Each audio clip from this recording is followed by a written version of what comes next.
মুন্সিগঞ্জের গজারিয়ায় পৃথক অভিযানে ১০ কেজি গাঁজা ও ২৫০০ পিস ইয়াবাসহ ২ মাদক কারবারিকে গ্রেপ্তার করেছে জেলা গোয়েন্দা পুলিশ ডিবি। শনিবার সন্ধ্যা ৬টা ১০ গজারিয়ার লস্করদী মধ্যপাড়া এলাকায় অভিযান চালায় ডিবির একটি দল। এ সময় সাকিবুল হাসান নামে ২৭ বছর বয়সী এক যুবককে গ্রেপ্তার করা হয়।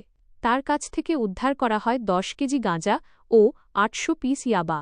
পরে গ্রেপ্তার সাকিবুল হাসানকে জিজ্ঞাসাবাদে পাওয়া তথ্যের ভিত্তিতে পোড়াচক বাউশিয়া এলাকায় ঢাকা-চট্টগ্রাম মহাসড়কের ঢাকাগামী লেনে অভিযান চালানো হয়।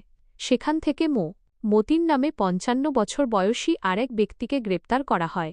তার কাছ থেকে উদ্ধার করা হয় আরও ১৭০০ পিস ইয়াবা। পুলিশের দাবি, মতিনের বিরুদ্ধে পূর্বে ৩টি মামলা রয়েছে। এ নিয়ে ২ অভিযানে মোট ২৫০০ পিস ইয়াবা ও ১০ কেজি গাঁজা উদ্ধার করা হয়েছে।